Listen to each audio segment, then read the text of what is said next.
360 में सऊदी अरब में बैनुल-अक़वामी सरमायाकारी कॉन्फ्रेंस, सहाफ़ी जमाल खशोगी की हलाकत का असर वाज़े। क्या वाशिंगटन और इस्लामाबाद के दरमियान मुलाकातों से ताल्लुकात पर जमी बर्फ पिघली है? और Guinness book of world record में शामिल कैमरा कलेक्शन। ये मेरा बच्चे जैसे है कैमरे, उसके बिना मैं रह ही नहीं सकता हूँ। अभी चारों बाजू कैमरा। वॉइस ऑफ अमेरिका के वाशिंगटन स्टूडियो से मैं हूँ सारा जमान, आप देख रहे हैं व्यू 360। तुर्क सदर तैयब अर्दोआन ने सऊदी सहाफ़ी जमाल खशोगी की हलाकत पर आज सऊदी अरब को कड़ी तनकीद का निशाना बनाया है। अनकरा में खिताब करते हुए तुर्क सदर ने खशोगी की इस्तांबुल के सऊदी खाने में हलाकत को मनसूबा बंदी के तहत किया गया एक बेईमाना कत्ल करार दिया, न कि हादसा, और सवाल उठाया कि इसका हुक्म किसने दिया और अब जमाल खशोगी की लाश कहाँ है। सदर अर्दोआन ने सहाफ़ी की हलाकत में मुबैना तौर पर मुलव्वस 18 सऊदी अहलकारों के खिलाफ तुर्की में मुकदमा चलाने का मुतालबा किया है, जहाँ ये वाक़या पेश आया। उन्होंने इस्तांबुल में सऊदी अरब के कौंसल खाने का पहला दौरा किया। इस दौरे से उस टीम को मालूमात मिली जिसने उनके कत्ल की तैयारी और मंसूबा बंदी की। खशोगी के इस पहले दौरे के मौके पर यह मंसूबा बनाया गया। आखिरी मरतबा खशोगी 2 अक्टूबर को इस्तांबुल के सऊदी कौंसल खाने में दाखिल होते देखे गए। वज़ीर ख़ारिजा आदिल अल जुबैर ने आज इंडोनेशिया के सरकारी दौरे में इस वाक़े की शफ़ाफ़ तहकीकात की एक बार फिर यकीन दहानी कराई। सऊदी अरब के इस मौक़िफ़ पर बैनुल-अक़वामी सतह पर तनकीद की जा रही है कि खशोगी कौंसल खाने के अंदर एक लड़ाई के नतीजे में हलाक हुए। दूसरी जानिब सऊदी अरब में आज से 3 रोज़ा बैनुल-अक़वामी सरमायाकारी कॉन्फ्रेंस का आगाज़ हुआ है, लेकिन कई अहम कारोबारी शख्सियात और सरकारी ओहदेदार सऊदी सहाफ़ी की हलाकत की मज़म्मत में इस कॉन्फ्रेंस में हिस्सा नहीं ले रहे। अमरीकी वज़ीर ख़ारिजा स्टीफन म्यूचिन भी उन्हीं में शामिल हैं। ताहम उन्होंने आज कॉन्फ्रेंस से कबल रियाद में सऊदी वली अहद मोहम्मद बिन सलमान से मुलाकात की, जिससे ये ज़ाहिर होता है कि अमरीका सऊदी अरब के साथ कारोबारी ताल्लुकात को ख़तरे में नहीं डालना चाहता। और असदुल्ला खालिद इस वक्त हमारे साथ हैं। असद, ये जो इन्वेस्टमेंट कॉन्फ्रेंस हो रही है इसे डेवोस इन द डेजर्ट का नाम दिया जा रहा है, और यहाँ पे व्यूअर्स के लिए बता दें कि हर साल स्वीडन के शहर डेवोस में वर्ल्ड इकोनॉमिक फोरम का इजलास होता है और उसमें दुनिया भर से अहम शख्सियात हिस्सा लेती हैं। तो सऊदी अरब में जो कॉन्फ्रेंस हो रही है, मौजूदा हालात को देखते हुए क्या उसका डेवोस से मुवाजना दुरुस्त है? मवाजना तो खैर शायद हम बहुत दूर इसको उस कंपैरिजन में रख भी नहीं सकते। और सबसे बढ़ के जब हमने देखा कि जिस तरह से बायकॉट किया काफ़ी लोगों ने, 150 पार्टिसिपेंट्स, 150 पार्टिसिपेंट्स जो थे वो एक्सपेक्टेड थे मुख्तलिफ ममालिक से, और जब हमने फाइनल नोट्स पे देखा है कि 40 जो की स्पीकर्स थे उन्होंने पुल आउट किया वहाँ से, और जिसमें हमने देखा अमेरिका वाला काफ़ी इंटरेस्टिंग रहा। जिस तरह से आपने भी बताया कि यूएस के जो ट्रेजरी सेक्रेटरी स्टीवन मुनुशन शामिल थे इसमें, वो रियाद में मौजूद ज़रूर हैं, लेकिन वो ही was due to speak at the conference, लेकिन उन्होंने बात नहीं की उस पर, और ही just met with the leaders over there. और उसके बाद हमने देखा कि बरतानिया से, जर्मनी से, फ्रांस से, ऑस्ट्रेलिया, न्यूजीलैंड और नीदरलैंड से जो है डेलीगेशंस ने पुल आउट किया, और ख़ास तौर पे जो गवर्नमेंट के लेवल पे हमने देखा वो बरतानिया और जर्मनी से काफ़ी स्ट्रॉन्ग रेजिस्टेंस हमें देखने को मिला। और उसके बाद जब हम देखते हैं इस साइड से निकलते हुए कुछ कौन से लोग एड अप हुए इनको सब्स्टिट्यूट करने के लिए, तो हमने खास जो स्पेशल चीज़ हमें देखने को मिली कि वेस्ट जब निकल रहा था तो ईस्ट एंटर हो रहा था, रशिया एंटर हुआ। रशिया ने तकरीबन जो सबसे बड़ा रशिया का फंड है उसने पार्टिसिपेट किया। 30 लोगों का डेलीगेशन जो है, हाई प्रोफाइल 30 लोग जो हैं बिजनेस कम्युनिटी के, कॉर्पोरेट लीडरान जो हैं वो शामिल हो रहे हैं। बट इवन जो वेस्टर्न कंट्रीज नहीं शिरकत कर रहे उनके भी किसी न किसी तरह से रिप्रेजेंटेशन तो हो रही है। That's very interesting. जिस तरह हमने देखा कि जो 150 जो हम डेलीगेट्स की बात कर रहे थे जिनमें से 40 ने पुल आउट किया, for example JP Morgan Chase जो है, और इसके अलावा HSBC है, या बाकी दूसरे हम इदारे देखते हैं जो बड़े बड़े सब इदारे हैं, इवन ऊबर जिसने खासा हमने देखा कि उनकी तरफ से कहा गया कि हम वो शामिल नहीं करें, अपना हमारे जो पार्टिसिपेशन है वो नहीं रहेगी। उसके बावजूद हमने देखा कि जो सेकंड टियर के जो रिप्रेजेंटेटिव्स थे, CEO नहीं गया तो डेप्टी CEO चला गया, पेप्सी के चेयरमैन नहीं गए तो डेप्टी चेयरमैन चले गए, कोई ना कोई उन कंपनी से गया है। अब ये मुख्तसरन बताइए कि ये जो कॉन्फ्रेंस हो रही है इसका मकसद क्या है, सऊदी अरब क्या हासिल करना चाहता है इससे? जिस तरह सऊदी अरब ने लास्ट ईयर ये कॉन्फ्रेंस जब शुरू की थी 2017 में जब लॉन्च किया था, तो काफ़ी पर्सपेक्टिव ये था कि ये पूरे डेजर्ट को चेंज कर देगा। इसी वजह से इसको डेवोस इन द डेजर्ट कहा गया। $500 अरब का एक बड़ा प्रोजेक्ट अनाउंस किया गया। इसके अलावा जो बेसिक मकसद था इस पूरे कॉन्फ्रेंस का वो ये था कि बाहर के लिए सऊदी इकोनॉमी को खोला जाए। ये शायद पहली दफ़ा तक हमने देखा कि सऊदी इकोनॉमी को इतने बड़े प्रोजेक्ट के लिए खोला गया है। सऊदी इकोनॉमी का नंबर अगर आप हमें जल्दी से बता दें, because we're running out of time। 500 अरब का इन्वेस्टमेंट प्रोजेक्ट है नियोम, जिसमें जो तकरीबन इसका साइज़ जो है वो 26,000 स्क्वायर किलोमीटर है। इट्स अ ह्यूज प्रोजेक्ट जिसमें इन्वेस्टमेंट के लिए पूरी दुनिया से बुलाया गया। लेकिन जिस तरह हमने इन्वेस्टमेंट कम होते देखी है सऊदी में, 2012 में हमारे पास नंबर था तकरीबन 12.2 अरब डॉलर्स का, और इस साल का जो नंबर है वो 1.4 बिलियन डॉलर्स का है। तो इन चीज़ों को मद्देनज़र रखते हुए ये देखना बड़ा क्रिटिकल लेवल पे रहेगा कि किस तरह हम देख सकेंगे आगे जाके इन्वेस्टमेंट सऊदी अरब में आ सकेगी। सऊदी अरब के लिए क्रिटिकल सिचुएशन इस वक्त है, सिफारती सतह पे भी और कारोबारी सतह पे भी। Thank you very much Asadullah for bringing these details. और इस कॉन्फ्रेंस से मुतालिक जो ताज़ा तरीन मालूमात हैं वो आप पढ़ सकते हैं हमारी वेबसाइट urduvoa.com पर, जहां हम आपको न सिर्फ सऊदी अरब में होने वाली इस कॉन्फ्रेंस से अपडेट करते रहेंगे, बल्कि सहाफ़ी जमाल खशोगी की हलाकत से मुतालिक जो इन्वेस्टिगेशंस हैं उनके बारे में भी आपको ताज़ा तरीन मालूमात इसी वेबसाइट से मिलेंगी। और अब कुछ बात करते हैं पाक अमरीका ताल्लुकात की। पाकिस्तान में नई हुकूमत के क़याम के बाद पाकिस्तान और अमरीका के आला ओहदेदारों के दरमियान इस्लामाबाद और वाशिंगटन में जो मुलाकात बहुत ज़रूरी और अहम तो करार दिया जाता रहा है, लेकिन क्या ज़ल्म खलीलजाद की पाकिस्तान आमद और पाकिस्तानी वज़ीर ख़ारिजा के दौरे अमरीका से ताल्लुकात पर जमी बर्फ़ भी कुछ पिघली है? अमान अज़हर ने यही सवाल रखा पाक अमरीका ताल्लुकात पर नज़र रखने वालों के सामने। जवाब जानते हैं इस रिपोर्ट में। मुसाफे और मुस्कुराहटें अपनी जगह, लेकिन हालिया दिनों में पाक अमरीका ताल्लुकात की कशीदगी ने IMF से कर्जे पर एतराज़ और CPEC मंसूबों में मुबैना गैर शफाफियत पर तहफ़्फ़ुज़ात की सूरत में अपने होने का एहसास दिलाया है।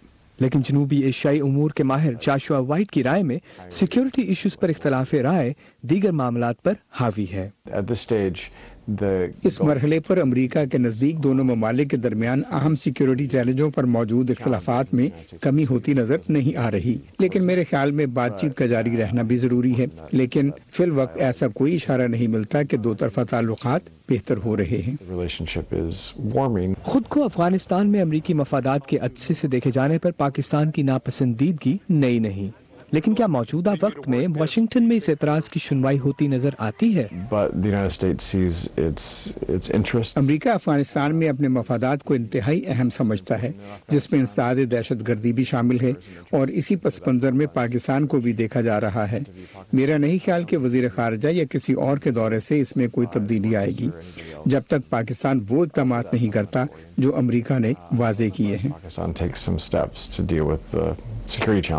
दूसरी जानिब पाकिस्तान के तज्जियाती हल्के पाक अमरीका ताल्लुकात में मौजूदा बिगाड़ की एक वजह चीन और अमरीका के दरमियान इलाकाई तसल्लुत के लिए जारी कशमकश को भी समझते हैं, जिसकी एक झलक इन माहिरीन के बकौल CPEC मंसूबों पर अमरीकी तहफ़्फ़ुज़ात की सूरत में नजर आती है। ये एक टेंडेंसी यहाँ पर है अमरीका में कि वो हर एक चीज़ को यूक्रेट पार राइवलरी के कॉन्टेक्स्ट में लेके जा रहे हैं, यानी कि चीन के साथ जो उनका इस वक्त एक मुकाबला चल रहा है या एक मुहिम जो चल रही है, अनफॉर्चुनेटली उसके अंदर IMF के सामने जो हमारी रिक्वेस्ट है उसको भी लाया गया, और उसकी एक वजह यह है कि चाइना ने पाकिस्तान में कुछ इन्वेस्टमेंट की है और उनका प्लान है और इन्वेस्टमेंट करने का।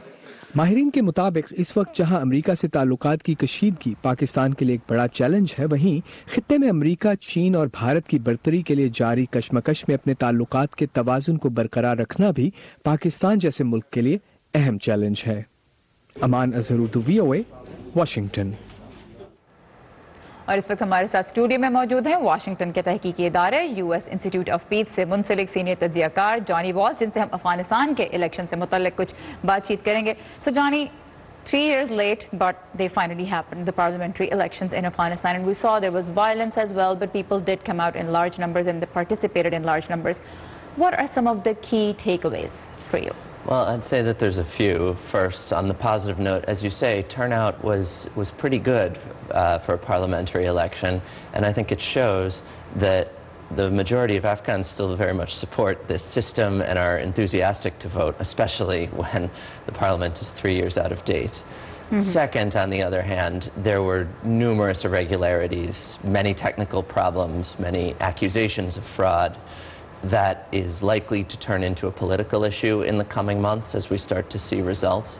Maybe more importantly, it means that the Afghan government has a lot to do before the presidential election in 6 months to ensure cleanly. All right. And third, I would just say the Taliban showed they were quite set on disrupting this election, launched violence across the country, and I would expect that to continue.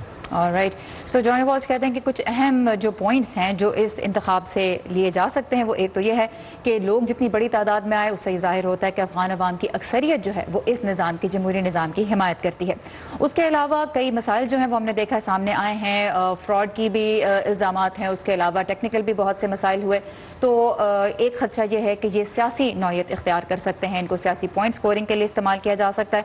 तो इसकी वजह से जो अफ़गान हुकूमत है इस वक्त सदर अशरफ गनी की, उसको ऐसे इक़दाम करने पड़ेंगे कि जो सिस्टम है उसमें लोगों की जो क्रेडिबिलिटी है वो मेंटेन रहे, लोगों का उसमें भरोसा रहे। और जहाँ तक तालिबान के हमलों की बात है तो वो एक्सपेक्टेड भी थे और वो हमले हुए, जिससे ज़ाहिर होता है कि आगे भी ऐसी सूरत हाल रहेगी। So since you talk about the Taliban attack, voting in Kandahar was actually postponed, and there are other parts of the country too where voting could not happen because of security concerns. So what does this say about stability of Afghanistan going forward?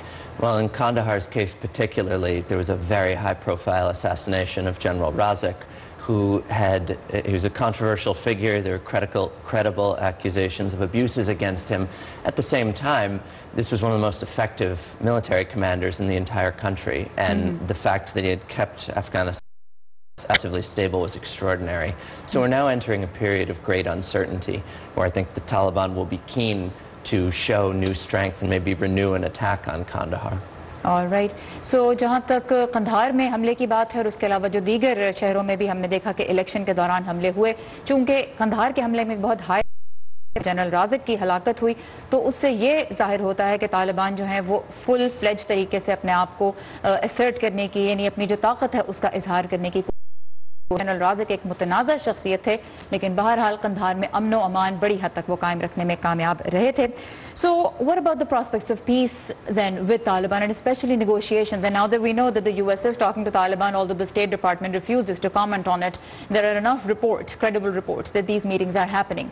Looking at how they opposed the election process, but the fact that they want to talk to Americans, what kind of a future road are you seeing? Well, I think it's important to understand that all sides in this conflict understand what it means to fight and talk at the same time. And so it is understandable that many people despair for the peace process when they see the assassination of Razik, the level of violence in the election. But the Taliban have shown that they are at least interested in exploring whether there's a better way to achieve their goals than purely the battlefield. And I think with a very empowered American envoy reportedly negotiating directly with them, and with a lot of contacts between Washington and Kabul, there's much to build on. And hope is not at all lost that a peace process could end this war.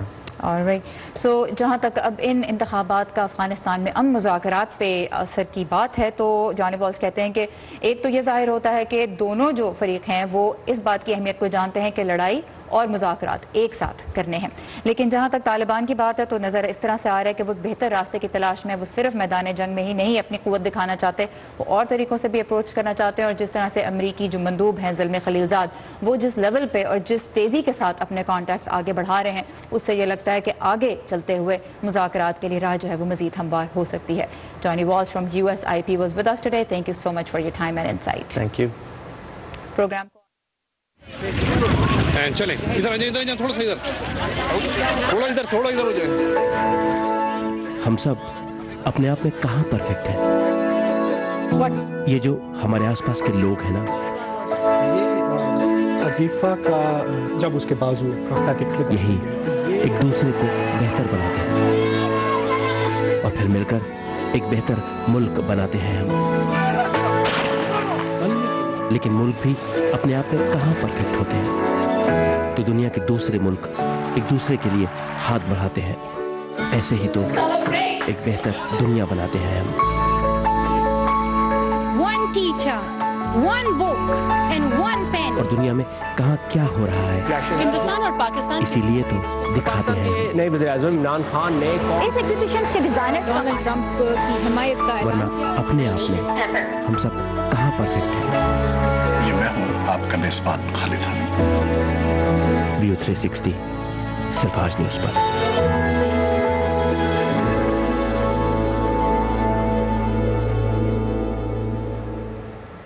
جنوبی وزیرستان پچھلے کچھ سالوں سے قومی اور بین الاقوامی media کی head lines کا موضوع رہا ہے، لیکن ان دنوں سوشل میڈیا میں اس علاقے کا ذکر یہاں سے تعلق رکھنے والی ایک دبنگ خاتون کے حوالے سے ہو رہا ہے۔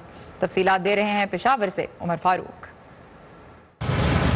قرۃ العین وزیر روزانہ کی بنیاد پر پشاور کے بازاروں کا دورہ کر کے ٹیکس نہ دہندگان اور تجاوزات مافیا کے خلاف کارروائی کرتی ہیں۔ وہ بدعنوانی کے مرتکب افراد کو موقع پر ہی جرمانہ یا سزا بھی تجویز کرتی ہیں۔ قرۃ العین وزیر پشاور کنٹونمنٹ بورڈ کی پہلی خاتون مجسٹریٹ ہیں۔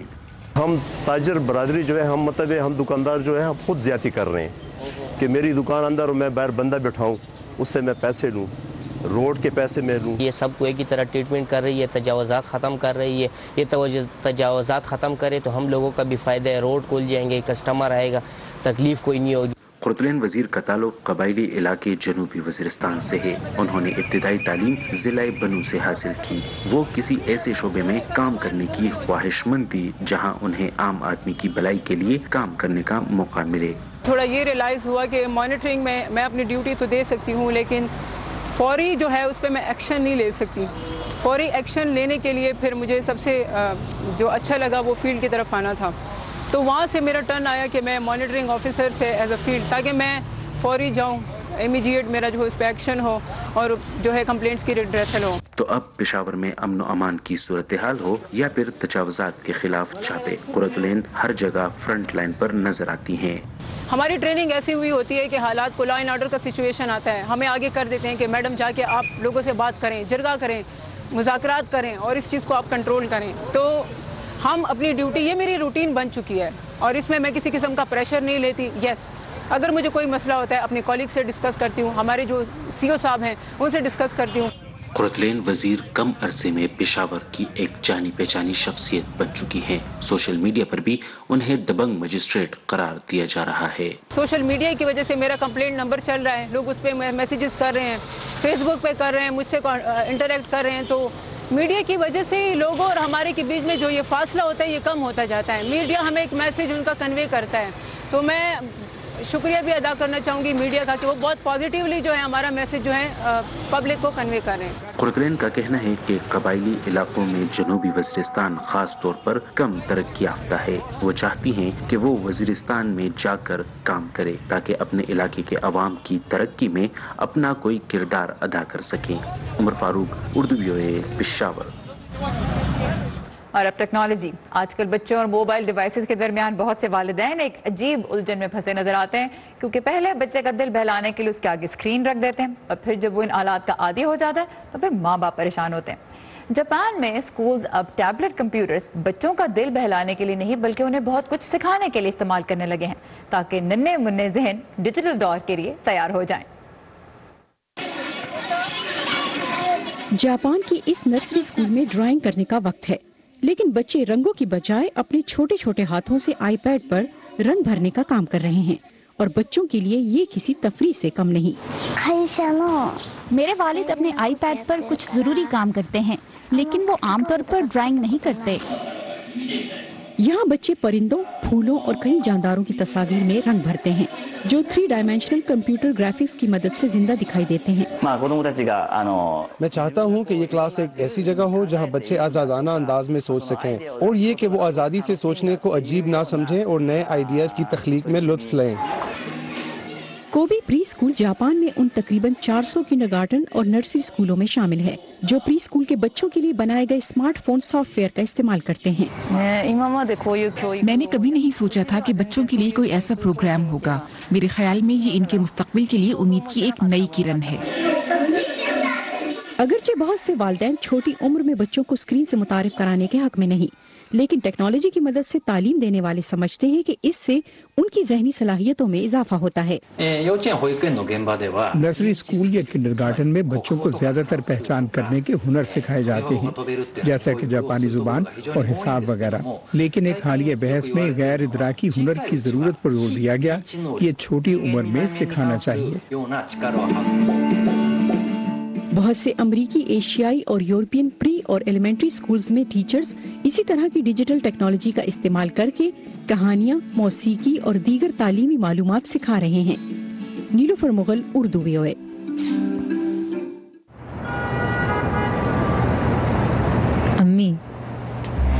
حکمران امریکہ کے ہوں یا ہندوستان کے، افغانستان کے یا پھر پاکستان کے، انہیں کچھ نہ کچھ تو کہنا ہے نا اپنے ملک کے لیے۔ لیکن ایسے میں ہمارا کام کسی حکمران کی بات پر ناراض ہو جانا یا پھر تالیاں بجانا تھوڑا ہی ہے۔ خدا بس اتنی سمجھتے کہ جو جیسا کہے ہم اسے ویسے کا ویسا آپ تک پہنچا سکیں۔ باقی پھر آپ تو سمجھدار ہیں ہی، بڑی جنگ پاکستان ٹیررزم کے خلاف لڑ رہا ہے اس پروفیشن میں نا امی، بس اتنا سا تو خواب ہے۔ خبر جیسی پہنچے ویسی، ویو 360 صرف آج نیوز پر۔ عام طور پر لوگ کیمرے میں تاریخ کو محفوظ کرتے ہیں، لیکن بھارت سے تعلق رکھنے والے دلیش پاریکھ کی کیمرہ کلیکشن اپنے اندر تاریخی ہے۔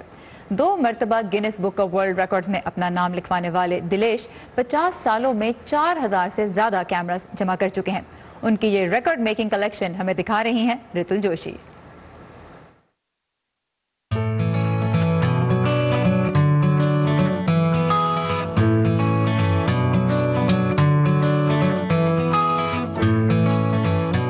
میں نے 1970 سے کیمرہ کلیکٹ کرنا شروع کیا۔ میرے گرینڈ فادر نے بھی 600 کیمرے دیے تھے۔ میرے پاس 2004 میں 2634 ہو گیا اور 2007 میں 4425 ہو گیا۔ دونوں ٹائم میرے کو گرینس میں ملا۔ میرے پاس میں سب قسم کے کیمرے ہیں، 1910 سے لے کے 1980 تک کے ہے۔ ورلڈ کا اسمالسٹ کیمرہ ہے، میں نے 35 mm کا، 35 mm میں اس سے چھوٹا کیمرہ نہیں بنا ہے۔ یہ سیکنڈ ورلڈ میں یوز ہوا تھا، ایئر کرافٹ پہ لگتا تھا، پلین پہ نیچے کتنی نقصانی ہوئی، رسی کھینچ کے فوٹو لیتے تھے۔ بامبے کے اندر فرائیڈے کو جمعہ بازار بھرتی ہے، تو میں جاتا تھا تو 20-30 40 سب اکٹھا کر کے رکھتے تھے کہ بھائی کیمرہ جو بھی ہوگا میرے لیے اکٹھا کر کے رکھو۔ 2 تھیلیاں لے کے جاتا تھا، آدمی کو لے کے جاتا تھا، جتنا ملا اتنا لے کے آتا تھا۔ یہ جو ہے سب سے اینٹیک ہے، لائکا 250۔ یہ دیکھو ابھی اس کا $80,000 میں سولڈ ہوا وتھ موٹر، میرے پاس موٹر نہیں ہے۔ یہ دیکھو یہ 1907 کا ہے، گوگل میڈ پوسٹر کیمرہ۔ اس کے اندر جو پاسپورٹ سائز کے 15 فوٹو ایٹ اے ٹائم میں آتا تھا، یہ اس کی فلم ہے۔ یہ میرا بچے جیسے ہے کیمرے، اس کے بنا میں رہ ہی نہیں سکتا ہوں ابھی، چاروں بازو کیمرہ۔ یہ کینن کا رینج فائنڈر کیمرہ ہے، تو اس زمانے میں اس میں 35 فوٹو آتے تھے اور ایک کے بعد ایک فوٹو کے پیچھے ایک بلب لگتا تھا، تو ہر ٹائم بلب چینج کرنا پڑتا۔ یہ ہابی ہماری ایک شوق ایسی چیز ہے کہ آدمی کو زندہ رکھتی ہے۔ میں چاہتا ہوں کہ پوری دنیا اس کلیکشن کو دیکھے۔ میری عمر بھی ہو گئی ہے، اگر کوئی میوزیم بنانا چاہتا ہے تو میں اس کے ساتھ شیئر کرنا چاہتا ہوں۔ دلیپ پاریکھ کا یہ کیمرہ کلیکشن صرف ان کے جنون کی مثال نہیں ہے، بلکہ کیمرہ اور فوٹوگرافی کی تاریخ کا ایک اہم حصہ بھی ہے۔ اگر بہت جلد کوئی اسے سنبھالنے والا نہیں آیا تو کنارے پر آتی سمندر کی لہروں کی طرح ان کا یہ خزانہ بھی بکھر کر رہ جائے گا۔ رتل جوشی، اردو VOA، ممبئی۔ اور اسی خزانے کے ساتھ ختم ہوتا ہے آج کا ویو 360۔ آپ کی فیڈ بیک کا ہمیں انتظار رہے گا، اس کے لیے آئیے facebook.com/VOA اردو کے پیج پر، اور تازہ ترین خبروں کے لیے جب چاہیں آپ لاگ آن کر سکتے ہیں urduvoa.com پر۔ سارے زمان کو اجازت دیجیے، خدا حافظ۔